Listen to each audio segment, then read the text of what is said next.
ఇక్కడ ఉన్న లడ్డు గురించి కొద్దిగా చెప్పడం జరుగుతుంది. నేనేందంటే నేను కొన్ని సంవత్సరాల నుంచిగా రెగ్యులర్‌గా వస్తుంటాను తిరుపతికి. ఇక్కడ వచ్చేసి ఏమైతుందంటే ఇప్పటికి, అప్పటికి లడ్డు చాలా తేడాగా అనిపిస్తుంది మాకు. ఎందుకంటే అప్పుడు తీసుకున్న తర్వాత ఫస్ట్‌లో ఉండేది ఏందంటే 2, 3 రోజులున్నా కూడా కొద్దిగా క్వాలిటీగా ఉండేది. ఈ మధ్యలో కొద్దిగా ఏందంటే తీసుకున్న ఎంబడే ఒక 2 రోజులు కాగానే మొత్తం చెడిపోవడం గానీ, ఎండిపోవడం గానీ జరుగుతుంది.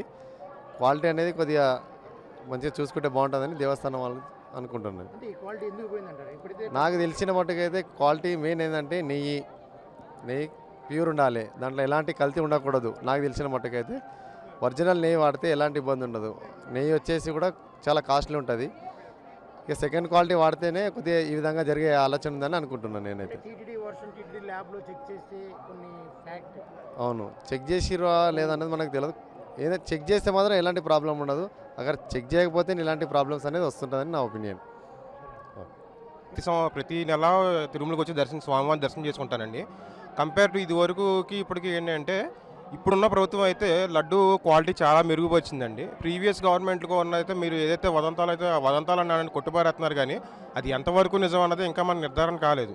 కానీ కొవ్వు కలపడం ఇవన్నీ ఏంటంటే మనకు చాలా బాధాకరం అది. అలాంటిది ఎందుకంటే ఎంతోమంది మనోభావాలు దెబ్బతీయడం కానీ, మన పవిత్రతని వాళ్ళు పాడు చేయడం కానీ అన్నీ జరిగినాయి.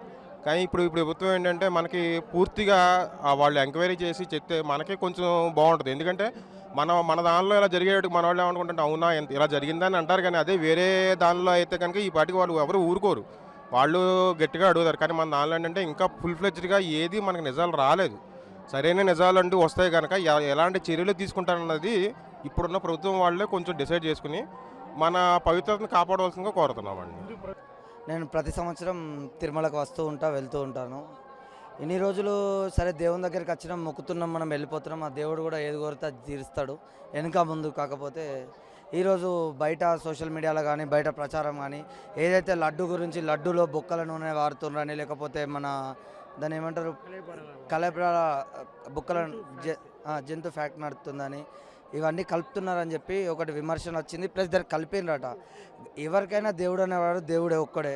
సరే ఏ ప్రభుత్వం ఉన్నా ఏదున్నా ఏం చేసినా కానీ అట్లీస్ట్ మరి మనకు పిల్లలు ఉన్నారు, మన వంటోళ్ళే, మనం దేవునికి మొక్తాం మన లెక్కనే అని చెప్పి ఆలోచించి మినిమం తెలివితోటన్నా మరి అది వాడడానికైనా ఏ గంత శుద్ధి లేని ప్రభుత్వం ఉందా? గంతగానం ఎందుకు? మన దేవుడు అనేసరికి ఎందుకు ఈ పరిస్థితికి వస్తుంది? ఎందుకు మనమే ఫండ్స్ ఇస్తాం, మనమే అన్ని ఇస్తాం, మనమే అన్ని డబ్బులు తీసుకుపోతారు కదా. మన దేవుని కాడికి వచ్చేసరికి ఎందుకు ఆ నియత్ తప్పి చేస్తున్నారు? తక్కువ క్వాలిటీ నెయ్యి వాడాల్సిన అవసరం ఏంది? ఇన్నేళ్ళు వాడిన నెయ్యి ఏంటిది, ఇప్పుడు వాడిన నెయ్యి ఏంటి? ఇప్పుడు చూడండి, ఇవాళ లడ్డు చేంజ్ అయింది, మొన్న లడ్డు చేంజ్ ఉంది.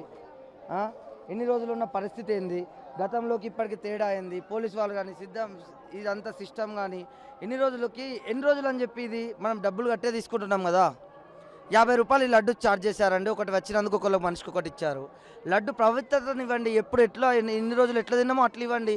మేము వేరే ఇవ్వమని అడుగుతలేం కదా. ఇది వచ్చేది లడ్డు క్వాలిటీ అంటే ఇప్పుడు కొంచెం మెరుగుపడ్డట్టు, అంటే ఇప్పుడని కాదు. సరే ఇన్ని రోజుల కన్నా కొద్దిగా ఇప్పుడు ఏంటంటే ఇప్పుడు మంచిగా మెత్తగా అది కనిపిస్తుంది. ఎన్ని రోజులు ఏంటంటే ఆగమాగం ఇచ్చేసారు, తీసుకొని పోవడు. ఏమైనా గట్టిగా మాట్లాడితే కూడా అక్కడికి వెళ్ళి నూకేయడం. పోలీస్ సిబ్బంది కూడా బాగా రఫ్గా ఉన్నారు.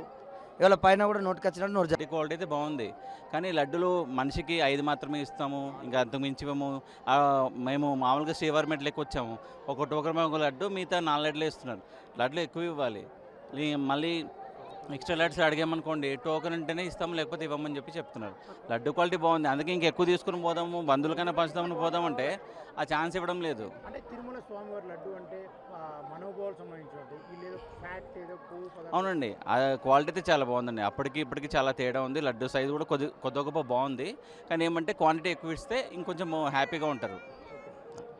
యాక్చువల్లీ బ్రేక్ న్యూస్ అని మొన్నే ఇది చూసి చాలా బాధ అనిపించింది, ఆశ్చర్యం అనిపించింది.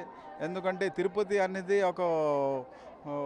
అంటే it is a existing God, ఒక ప్రత్యక్ష దేవుడు. దాని నుంచి ప్రసాదం అంటే దాని తలక విలువే ఎంత, మన కోటి రూపాయల విలువ ప్రసాదం. ఆ ప్రసాదంలో ఇలాంటి పని జరిగిందని ఒక హిందువుగా, ఒక సనాతనిగా ఈ బీఫ్ ఆయిల్ కలిపింది, తర్వాత కొలెస్ట్రాల్, ఎనిమల్ ఫ్యాట్ కలిపారు, నెయ్యి బదులుగా ఇదంతా వాడారనేసి మనం విన్నాము. బ్రేకింగ్ న్యూస్లో చూసాము. That it is certified by ఇది ఆల్సో ఒక సంస్థ దానికి సర్టిఫికేట్ చేసింది, ఇంత ఇంత ఇంత దానిలో కలిసి ఉంది అనేసి మనకి చాలా బాధ కలిపింది. నాలాగా ఎంతో వేలాది లక్షలాది కోట్లాది ఈ సనాతనీయులకు ఇది చాలా బాధగా ఉంది. ఇలాంటివి ఒక దీనిలో సన్నిధానంలో, దేవుడి సన్నిధానంలో ఇలాంటివి జరుగుతుంది అనేసి. యాక్చువల్ అది నిజంగా అయి ఉంటుంది, ఎందుకంటే అది ఒక సర్టిఫికేట్ ఒక కంపెనీ ఇచ్చింది. దాని గురించి మన అందరికీ చాలా బాధగా ఉంది. మరి ఈ వచ్చే ఈ తెలుగుదేశం ప్రభుత్వంకి ఈ మనకి రిక్వెస్ట్ చేస్తున్నాము, అలాంటివి చేయకుండా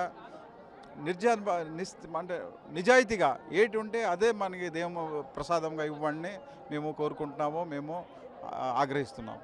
అంటే వాడు గత ప్రభుత్వం గత హయాంలో జరిగిన వాటి తప్పిదాల మీద ఎటువంటి చర్యలు తీసుకుంటే బాగుంటుందండి భక్తులుగా మీరు? Actually somebody he's demanded CBI enquiry, అది మాత్రం కావాలి.